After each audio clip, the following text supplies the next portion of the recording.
Bonjour tout le monde, c'est Anne-Marie de Pouce Carré. Je suis ravie d'être avec vous pour cette nouvelle capsule de suggestions de livres. Alors, on se dirige déjà vers le mois de mars. Puis, pour ce mois-ci, j'ai eu envie de vous parler d'une thématique un peu inattendue. En fait, je me suis dit, tiens, si je vous parlais du temps. Alors, le temps, ça file, ça passe vite. Il y a des livres qui parlent du temps, qui nous permettent d'aborder ce sujet-là avec les enfants. On commence tout de suite avec un ouvrage qui s'appelle Le temps d'une promenade d'Émilie Scotto, illustré par Christine Bathus. C'est paru aux éditions Station T Jeunesse.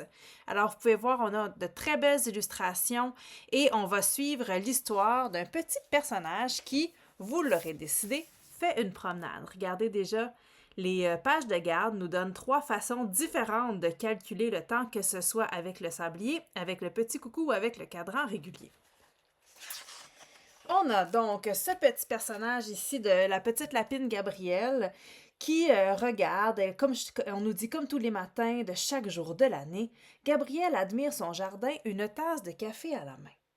J'aimerais ça être comme elle, pouvoir avoir le temps tous les matins de m'installer devant mon jardin avec le café. Aujourd'hui, elle compte les couleurs de l'automne dans son pommier. La journée s'annonce magnifique. Elle se prépare à en profiter. Et là, elle va partir en balade. Elle décide d'aller faire une petite marche. Elle va rencontrer, dès qu'elle sort de chez elle, un personnage qui roule à toute vitesse sur sa bicyclette. On nous dit à peine sorti de sa maison, Gabrielle évite une collision avec un chapeau melon. C'est celui de M. Gédéon qui se déplace d'une étrange façon. Vous pouvez remarquer la rime qui est très importante aussi dans l'album. Vous allez remarquer que tous les personnages sont présentés par leur chapeau. Ça, c'est assez amusant. Et là, on dit, mais que faites-vous, monsieur Gédéon, à pédaler à reculons? Il dit, oh là là, soupire-t-il exténué, j'ai encore une tonne de courrier à livrer. Ma sacoche était mal fermée, le vent s'est levé et toutes les lettres se sont mélangées. Tout reclasser m'a pris une éternité et je dois encore travailler alors que c'est jour de congé. Donc, vous comprenez que monsieur Gédéon essaie de se dépêcher à retrouver toutes ses lettres puis à aller livrer son courrier. Et elle va rencontrer comme ça différents personnages qui vont tous plus vite, qui sont tous plus pressés les uns que les autres. Et là, imaginez, vous êtes dans une ville où tout le monde va vite, vite, vite, puis tellement vite là, qu'on a du mal à regarder où on va. Qu'est-ce que ça fait, selon vous, quand on arrive au centre de la ville où Gabrielle, elle, a bien pris le temps de s'installer? Vous avez compris qu'elle n'est pas aussi pressée que les autres. Eh bien, paf! C'est la collision. Tout le monde se rentre dedans au centre de la ville. Et tout le monde va reprendre son souffle installé sur le banc. Puis là, ils vont se rendre compte, mais Gabrielle, elle est là. Et toi, Gabrielle, que fais-tu ici? Ben, elle dit, je prends mon temps. C'est moins fatigant. Et sûrement plus prudent, ricane M. Gédéon, occupé à redresser son guidon. Non loin de là, Bérangère la pâtissière, plutôt commère, n'a rien manqué de ce qui s'est passé. Elle les rejoint un paquet soigneusement ficelé entre les mains. Et vive l'instant présent, glousse-t-elle, ce n'est pas plus compliqué que de savourer cette belle tarte au bleuet. Et là, tous ensemble, ils vont essayer. Puis si vous avez bien observé les illustrations, vous allez pouvoir remarquer que notre pâtissière, regardez-la, on nous dit, hein, elle a tout observé, mais si vous regardez bien ici, là, on la voit qui est dans l'image. Alors, effectivement, à différentes occasions, on va pouvoir l'avoir aperçue dans le livre qu'on est en train de lire. Alors, ça peut être intéressant aussi de retourner, regarder les différentes pages avec les jeunes pour voir s'il y a d'autres endroits où on peut retrouver cette chère pâtissière. Le prochain livre que je vais vous présenter, je pense qu'on pourrait dire que c'est un classique en matière de livres qui parlent du temps. C'est un livre qui est magnifique. Je me rappelle l'avoir déjà présenté en formation à certains d'entre vous, puis qu'il y en a qui me disent « Ah oui, ce livre-là, il est tellement beau. » C'est un album dont le sous-titre ou l'information ici nous dit Éloge de la lenteur, le sablier de Papillot. Publié chez Dominique et compagnie, c'est un texte de Roxane Turcotte qui est illustré par Lucie Crovato. Déjà, regardez les magnifiques illustrations de Lucie Crovato. Elles sont extraordinaires. Roxane Turcotte m'a raconté avoir voulu écrire ce livre-là pour mettre en scène un univers où, bien sûr, on prend notre temps. Puis vous remarquerez, quand vous lirez l'ouvrage, que dans ce livre, il n'y a rien qui fonctionne avec un moteur. Tout se fait à la main. On se déplace à pied. On n'utilise pas une machine pour faire un potage. Tout est fait à la main. Le temps aussi sera compté, regardez-le, grâce à un sablier. C'est aussi une histoire d'une relation intergénérationnelle. Alors, vous avez ici le petit personnage qui s'appelle Charlie, qui voit son grand-père Joseph, qui est appelé Papy Jo. Alors, Charlie va passer une journée chez Papy Jo, va trouver un sablier, lui demander qu'est-ce que c'est, à quoi ça sert. Puis Papy Jo va lui dire, hein, le sablier me rappelle de prendre le temps de faire les choses. On nous dit les grains de sable s'écoulent doucement dans la bulle de verre. Puis moi, je me rappelle c'était les journées pédagogiques, parfois passées chez mes grands-parents, puis j'avais l'impression qu'on prenait le temps ensemble de faire des petites choses qu'on n'avait jamais le temps de faire autrement. C'est cette atmosphère-là qu'on retrouve dans cet album. Alors, une journée chez grand-papa, Charlie et son grand-père vont faire un potage. Pas avec, comme je vous l'ai dit, hein, on épluche les carottes à la main, on prend le temps de le faire goûter. Et évidemment, on va nous dire, c'est le meilleur potage du monde parce que c'est un potage qu'on a fait ensemble. Ça sent bon, hein, quand on fait cuire les carottes dans une marmite remplie de bouillon. Papy Jo, notre soupe est la meilleure du monde. Et on prend aussi le temps de la déguster. Après la soupe, Papy Jo dit, aimes-tu les surprises, Charlie? Oh oui, papy. Je m'en doutais. Tu m'accompagnes au village? Charlie court à l'auto. Son grand-père s'engage plutôt sur la route à pied. Et là, en marchant comme ça à pied, Charlie va se rendre compte qu'elle a le temps d'observer tous les petits détails, les fleurs sauvages, les oiseaux qu'elle n'avait pas eu l'occasion de voir quand elle est arrivée chez son grand-père en voiture. Ensuite de ça, on arrive au village. Qu'est-ce qu'on peut faire au village avec nos grands-parents? Un beau jour d'été. Un petit tour à la crèmerie. Bien sûr, une crèmerie où toute la crème glacée est faite maison. Et après, Papy Jo offre à Charlie d'aller voir sur une île. Il y a une île là-bas, puis on peut aller la visiter. Et ensemble, ils vont embarquer dans le bateau, qui n'est pas un bateau à moteur, où on rame pour se rendre sur l'île. Puis regardez encore ici les illustrations. On dirait qu'il y a comme des personnages en filigrane qui nous accompagnent, qu'on a le temps de voir, d'observer et d'apprécier. Et ainsi de suite, la journée va continuer à se dérouler. Je vous passe quelques péripéties jusqu'au coucher de soleil. Puis on nous dit, le temps s'est écoulé dans le sablier. Charlie rejoint son grand-papa au jardin. Bien sûr, ils sont revenus de l'île. Est-ce qu'on a pris le temps de faire les choses, Papy Jo? Oui, mais la journée n'est pas finie. Viens voir le soleil se coucher, dit Joseph. On dirait qu'il ne bouge pas, Papy Jo.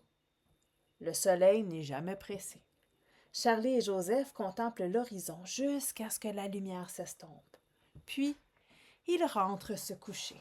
Et là, regardez, ils sont allés à l'île. On se rappelle, il y avait une petite plage à l'île et du sable s'écoule des vêtements de Charlie, comme le sable qui s'écoulait du sablier.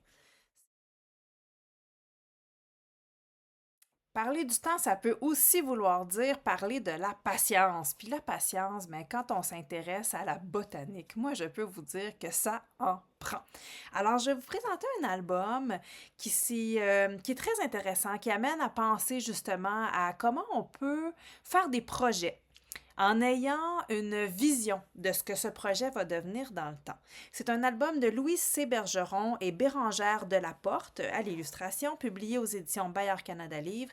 Et cet album s'appelle L'arbre dans ma cabane. Et c'est pas la cabane dans l'arbre, vous avez bien compris. Alors, on a l'histoire d'une jeune fille ici, avec son père qui, toutes les fins de semaine, tond son gazon de façon rythmée.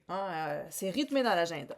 Jusqu'au jour où le père trouve une toute petite pousse. Et là, on nous dit, la bruyante tondeuse s'est arrêtée et mon père fixe quelque chose au sol. Il en fait le tour 1, 2, 3 fois, avant de me faire signe d'approcher. Au premier coup d'œil, je vois rien d'exceptionnel. Une petite tige raide sort du gazon. Elle se tient bien droite face à mon père et à sa terrible machine, parce qu'avec la tondeuse, on aurait pu tondre la petite pousse. Et le père va décider de construire une cabane autour de l'arbre. Et quand la jeune fille va entrer dans la cabane, elle va constater qu'au plafond et au plancher, il y a un trou. Pourquoi? Parce que le papa, son projet, c'est que l'arbre pousse à l'intérieur de la cabane et que rendu à une certaine taille, il emporte avec lui la cabane. Mais ça se fait pas en criant ciseaux, hein? Alors, on patiente toutes les saisons de l'année, vous pouvez le voir, jusqu'à temps qu'au printemps, ben, il y a une petite pousse qui sort en haut de l'arbre. Là, vous allez me dire, ouais, ça a été quand même rapide, hein, 1 an. Ben, en faisant de plus amples recherches, le père va découvrir que la variété d'arbres qui a poussé si vite, eh bien, c'est un érable argenté. Alors, il va nous dire, regarde, j'ai trouvé notre petit érable, notre petit est un érable argenté. Ça explique sa rapidité à grandir. Ces arbres ont des tailles impressionnantes. Certains atteignent même 35 mètres de hauteur et vivent jusqu'à 130 ans. Et le résultat, ben, il a atteint son objectif, hein. Le père, regardez la cabane qui a monté dans l'arbre. Puis si vous observez bien l'ensemble de l'illustration, puis qu'on le compare au début, alors, regardez, au début, il n'y avait pas autant de végétation. Il n'y a pas seulement l'arbre qui a poussé, il y a d'autres végétations qui a poussé puis qui s'est ajoutée autour de la maison. On pourrait peut-être même penser que ce projet-là a eu un impact positif, hein, sur le père, sur la famille qui ont décidé de verdir leur terrain. Et donc, ben, cette cabane dans l'arbre deviendra le nouveau refuge adoré de notre jeune héroïne et de ses amis qui peuvent aller s'y abriter et passer un temps magnifique dans cet arbre-là. Et je termine avec une histoire qui va faire réfléchir, où encore une fois, il est question du temps. Des fois, le temps, ça s'étire. Des fois, le temps, on ne sait pas trop pourquoi on attend. Alors, je vous présente un album publié aux éditions Fonfon de Tania Baladi et Audrey Malo. Ça s'appelle « Prends un numéro ». On se retrouve encore dans une forêt. Et cette fois-ci, ben, c'est Lièvre qui, comme tous les matins, va faire sa promenade dans la forêt. Et tout à coup, ben, il y a des pancartes, hein, il y a des affiches qui ont été posées dans la forêt, dont une qui dit arrêt. Et un peu plus loin, prenez un numéro. Sauf que c'est pas le premier arrivé. Il y a déjà l'écureuil et la taupe qui sont là, puis qui lui disent ben, arrête-toi, faut suivre la procédure, puis attends ton tour.